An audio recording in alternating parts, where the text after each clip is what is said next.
Consistent self-improvement, everybody.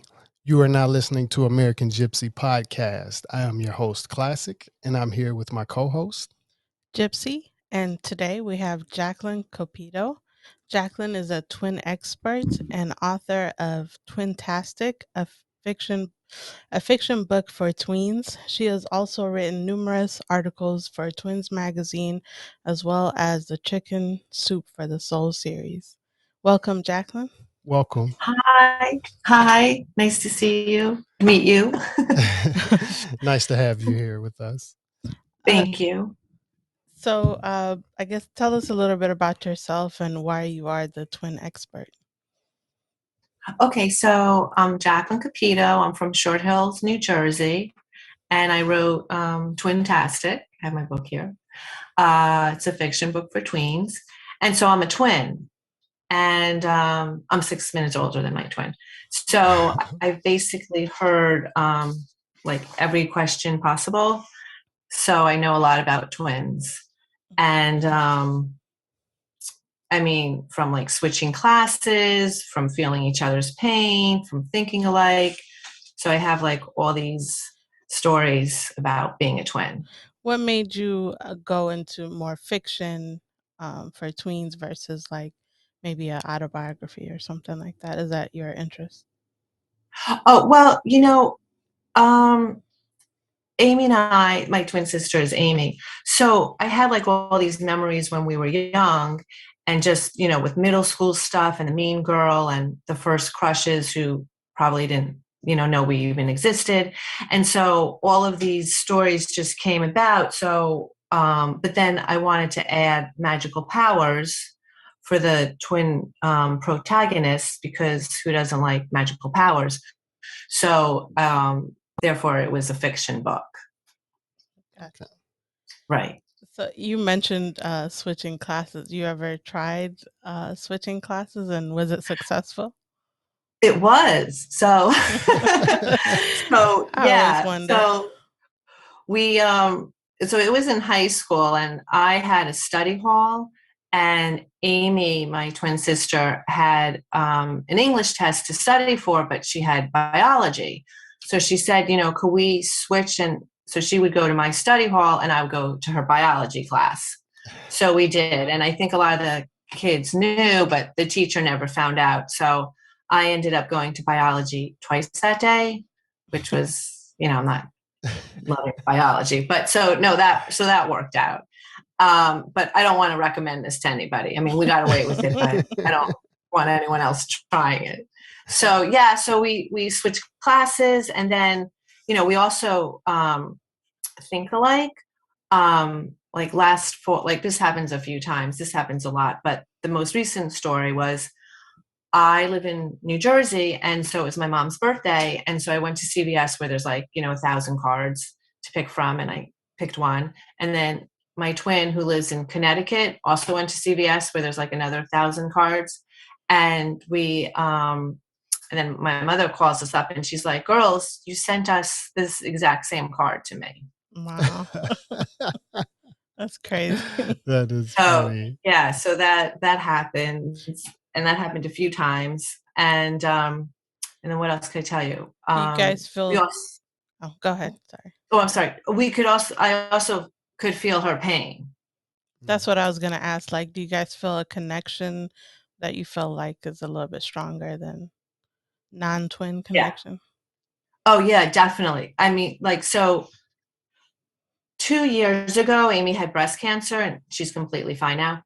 But so the morning of her operation, I was woken up with the most excruciating pain. Like I felt like someone was cutting through me.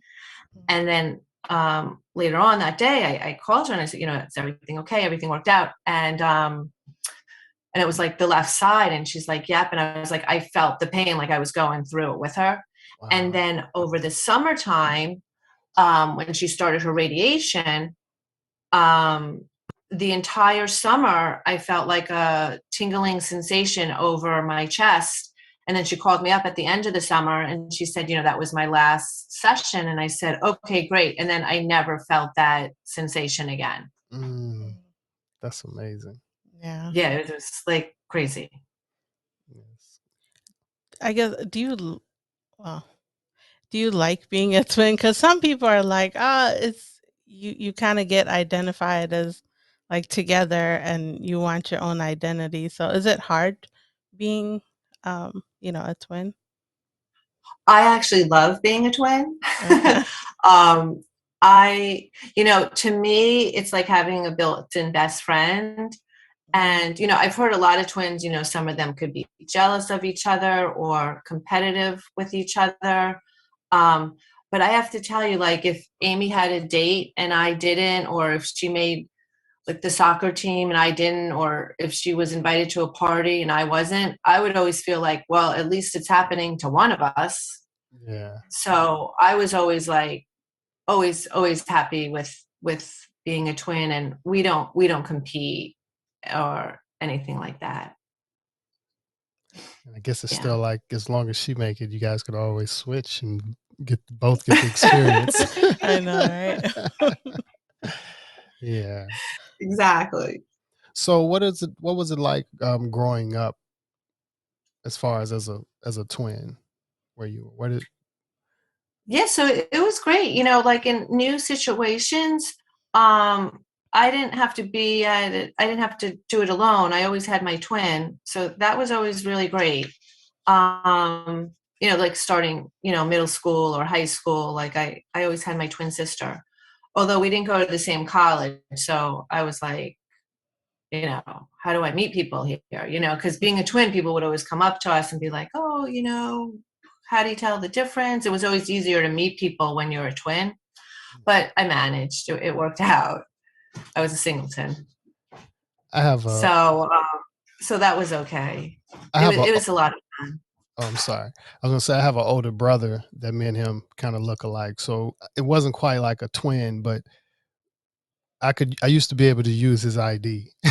Oh, okay, that works. Yeah. Yeah, usually So when you guys really close? Well, not really, and probably in height then, but we would. I guess out of all of my other brothers, I have 3 brothers in all, but out of all of us, me and him look more identical or more close. More like each other, basically. Yeah. Right. Okay. And then are you guys close? Like, we're about 8 years apart. Well, not really. Wow. Yeah. Yeah. I'm more closer with my other brothers, I can say, than him. But I don't think it had anything to do with that. We looked alike, though. Oh, okay. That's so funny. Yeah, when me and my sister go, around anywhere together, they're always asking us if we're twins. Yeah. I'm like, really? we're almost 2 years apart, but I don't know, to people we look the same or similar. That's so nice. Yeah. So you guys really close? Yeah, very close. Yeah, super close. How often do you guys speak? We speak pretty often, and that's probably what confuses everyone. We used to spend a lot of time together, so it's a lot easier to notice.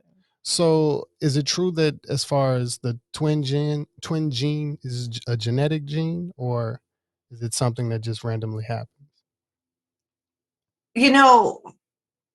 For identical twins, it kind of skips a generation. I know for identical twins. I don't know about fraternal twins. Okay.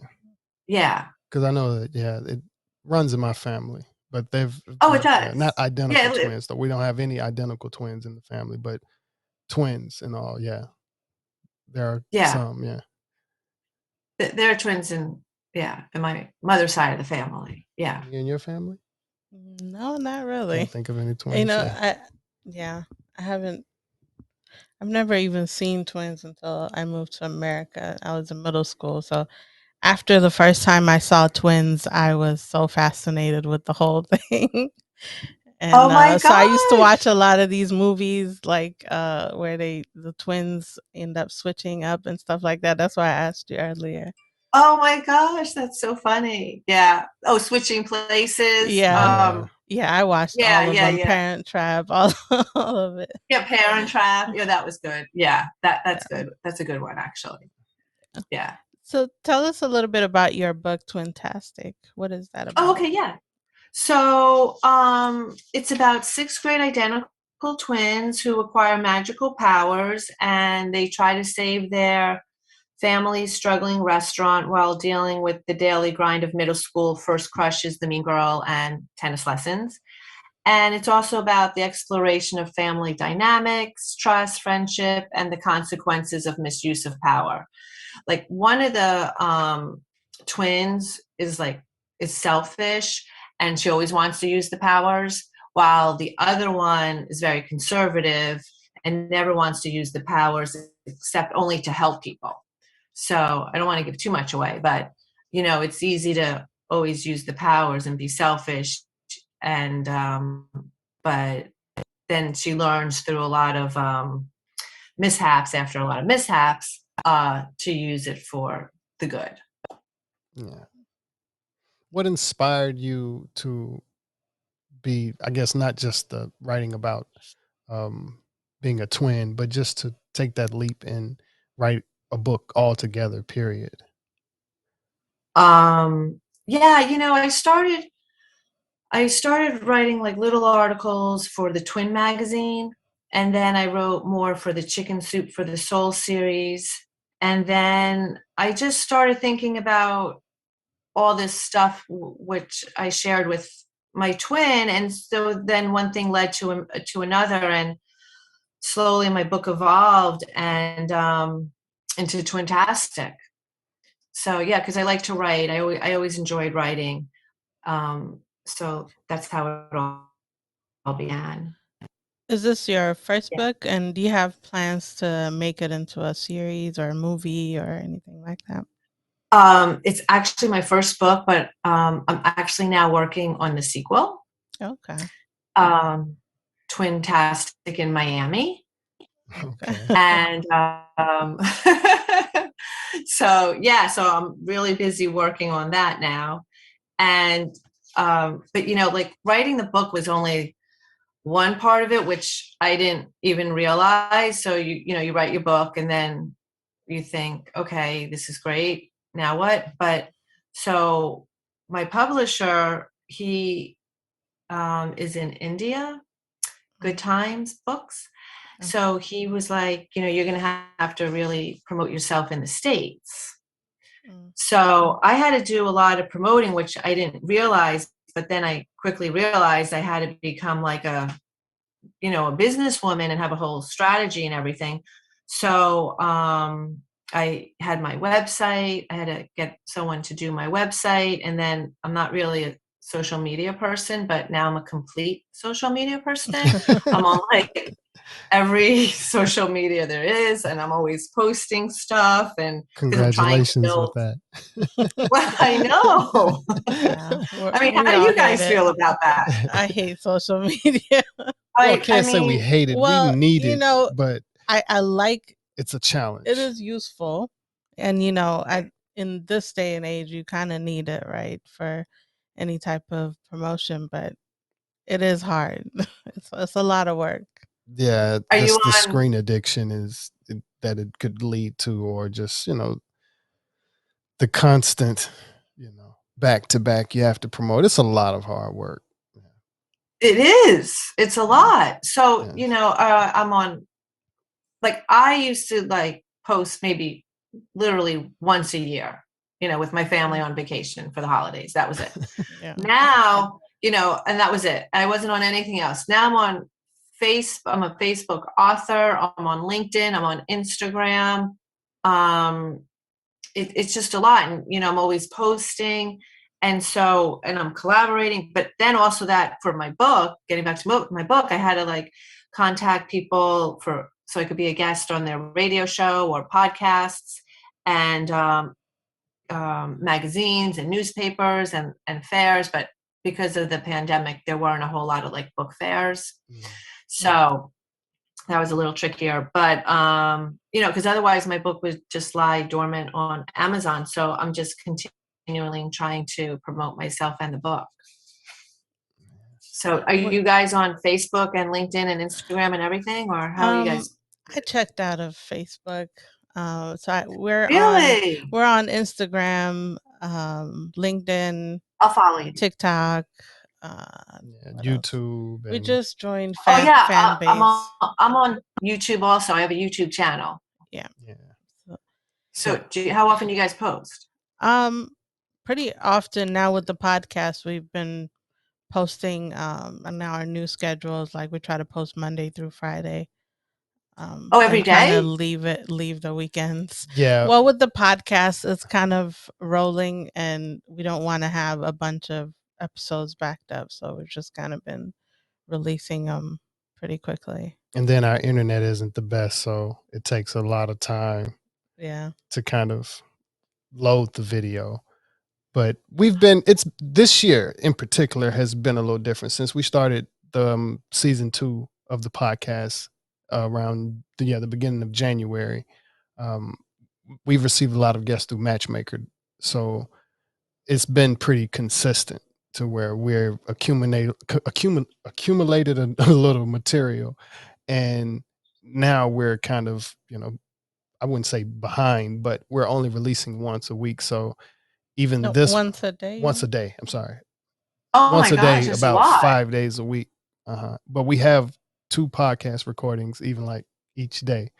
So that's how things are kind of accumulating as well. That's kind of why we have to release one per day, so we don't have too many. Wow. And do you have any help? Do you have like someone doing it for you? Or is it basically you guys? No, this is us. Yes. Yeah. Wow. No, that's like a lot of work. Yeah. That's a lot and she of does a work. lot of the research, and she's the techie, so she does more of Okay. the social media stuff and things like that. And I kind of try to do the editing on some of the videos and things like that, even though she does the clips as well. But it's really attention span wise, it's what we can take between each other. So that's why, I try to weigh out which ones are that's why I said, like, I just said forget Facebook and just, and Instagram, even that is a little weird because now, getting them to show your post is the challenge. Because at the end of the day, it's still Facebook as well, so it's the same company. Yeah, that's true. Yeah. What for you? Like, what's working for you in terms of social media? What's your personal favorite? I mean, I loved Facebook for a long time, but now that I started doing Instagram, I like Instagram. But also, I actually like doing the stories, like in the circle, the little stories now. Yeah. So basically, I'm doing the little stories also for both of them. Yeah. So it's and I don't really know anything about TikTok. What do you guys do on TikTok? That's pretty new. It's well, not really. It's old, but I guess it's been it's been a couple of years. It's the newer one of all of the other ones, so that's why I call it new. But it's a lot more younger people in there as well. I would say it's mostly videos. It's not like for pictures. It's mostly for videos. Yeah. How long does the video have to be? It could be as long as 3 minutes max. Oh, on TikTok? Yeah. It used to be like a 1 minute max. So much for younger kids? Oh. Not really. There's actually a wide variety of people. It's just I just say a lot. There's an overwhelmingly it's sometimes how you set up your algorithm as well, how you filter.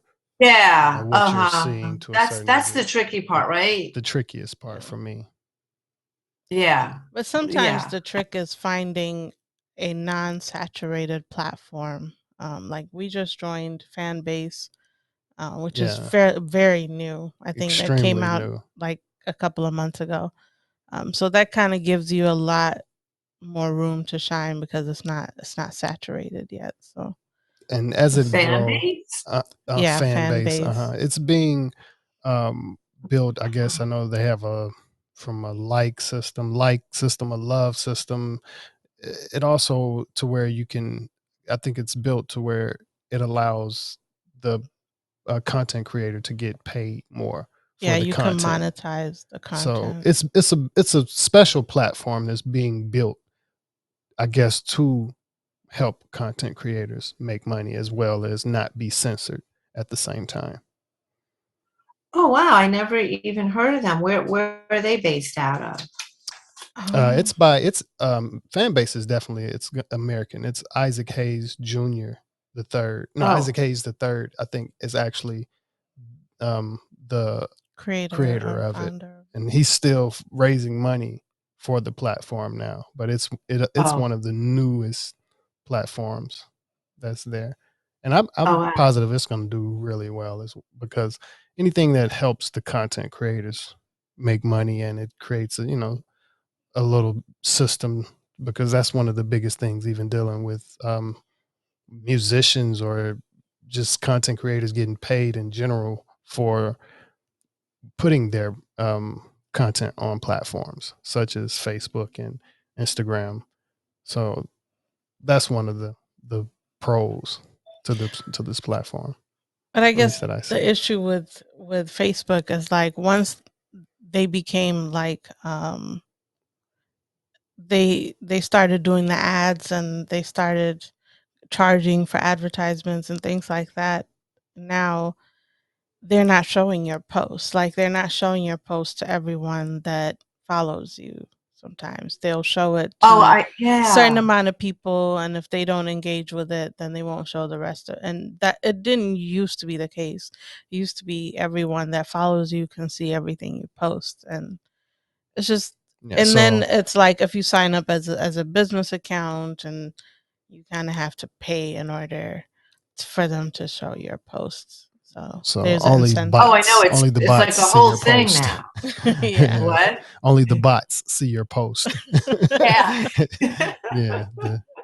DM me and post it on this bots. But it's a matter of time. I'm sure that will shift once they see the frustration and people leaving to go to other platforms. Then they'll start to make a change. Yeah. And that is one of the normal things with technology or dealing with the internet. Just go back to MySpace. Once upon a time, just like was it chat? Or was it what was the Snapchat? Snapchat. Yeah, that's still around. Is it? Is it? But it's still around. I never really used it. I just heard some young people talk about it. About Snapchat, yeah. I don't know anything about Snapchat. That's so funny. Right. That was like really popular. And then I don't even know where that is anymore. Right. Yeah. Yeah. But yeah. At the end of the day, it's like finding the platform that works for the content, and that depends. For some people, the medium should be, YouTube, if it's more educational, or, if it's for a younger audience, maybe TikTok and Instagram, because that's where they are. And right.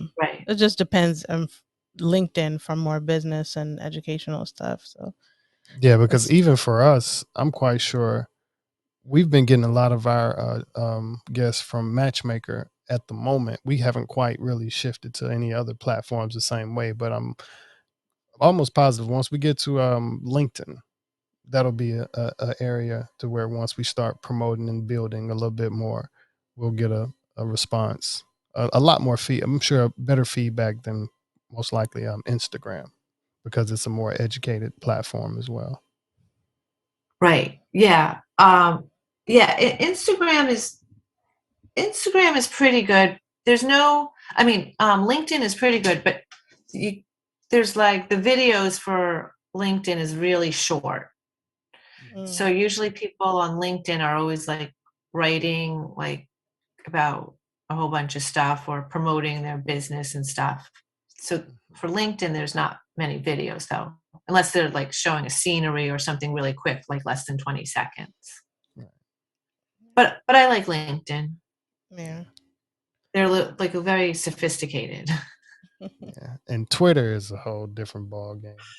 Yeah, seriously. I can't even deal with another one. My husband's on Twitter and he's like, oh, you should check out Twitter. And he's always talking about Twitter and this is where he finds his news and all this stuff. And I was like, I can't even look at another social media thing. Like I can't. Yeah. It's just too much. Is your twin into writing as well? Oh, so my twin, she's actually a social worker. Okay. Yeah. So, I mean, back in the day, we used to write a little bit together for Chicken Soup for the Soul. So that was fun. But now she's busy being a social worker. Okay. But she supports me. Like, she hears about all my ideas all the time. She's a good listener. I guess before we close it out, let them know where they can find your book. Oh yeah. Okay. So any projects you have coming up.